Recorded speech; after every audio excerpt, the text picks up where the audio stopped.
Rebecca Wong, Star Master, and I'm in the World Leaders Club. ខ្ញុំបាទ Star Master ឡៃម្រងជាបរិះមានតូចហ៊ានតោមដៃខ្លីហ៊ានឈងចាប់យកភាពជោគជ័យនៅក្នុងជំនួយ Atomy. I've already have a very blessed life before Atomy, but it's not a fulfilled life. You go to work, you go out with your girlfriends, you have your girls' nights,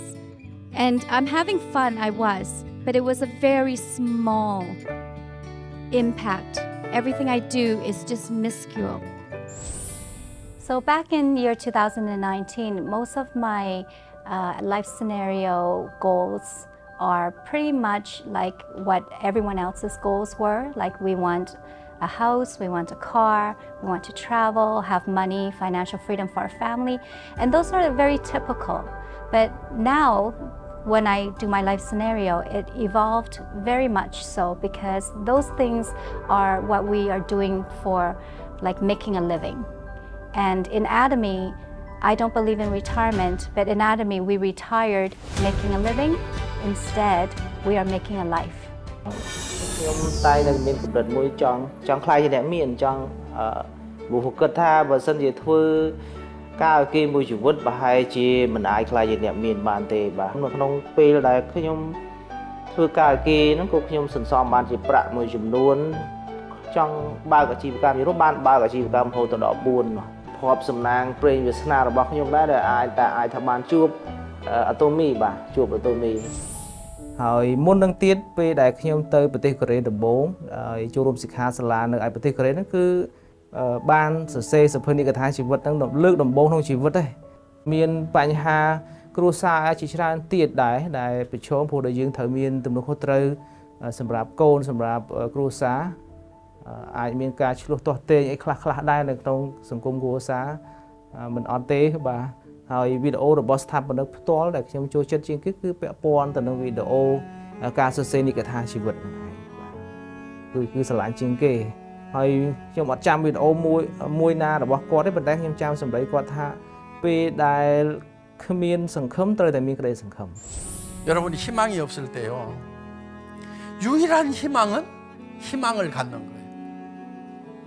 희망이 없는데 희망마저도 갖지 않으면요. 정말 절망밖에 없어요. ជាប់ជានិច្ចនៅពេលដែលយើងធ្វើជំនួយ Atomy ខ្ញុំជឿជាក់ថាអ្នកណាក៏ជួបការបាក់ទឹកចិត្ត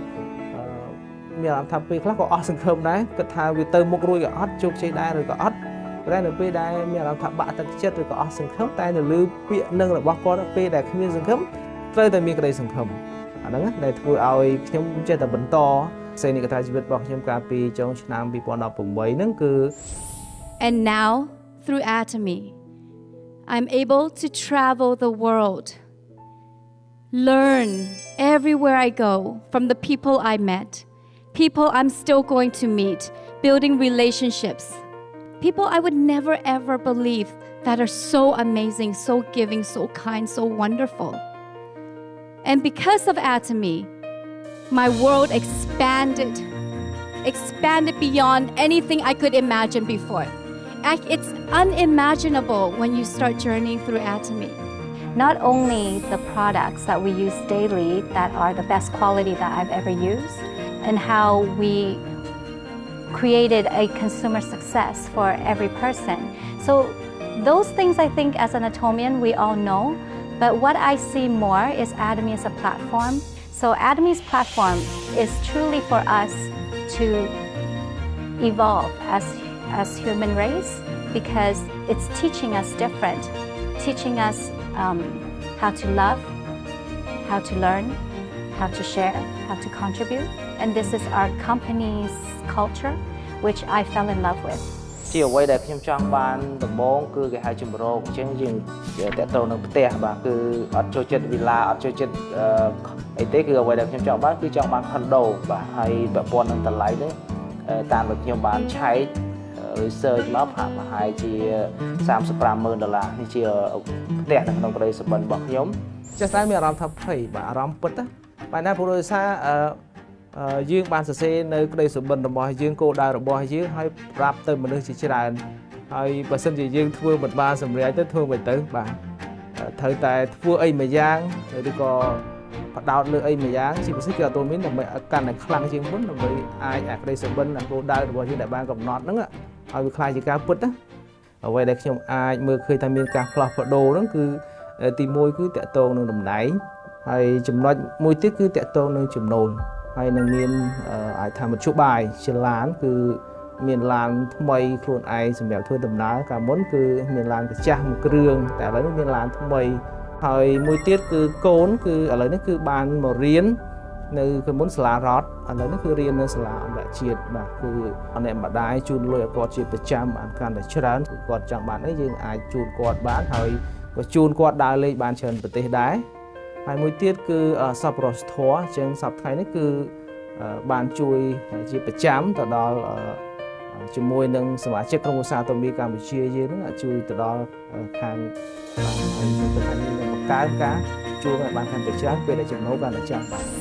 Yeah, so what I would like to highly stress to my partners right now is whatever you're going through, those are all the things that we need to learn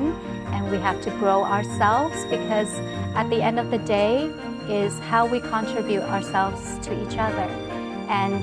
what we learn is more valuable, the experience itself is more valuable than the destination. So don't give up and don't blame and don't see anything as a negative. Those are all blessings that we are receiving. And until we get to that state of opening our mind and opening our hearts and following what the culture teaches us, then you surely will succeed. ហើយជួនពរឲ្យអ្នកនរទាំងគ្នាជោគជ័យនៅក្នុងជំនួយ Atomy ហើយជួបគ្នានៅចំណុចកំពូលខ្លាយទៅជា Imperial Master ទាំងអស់គ្នាអរគុណច្រើន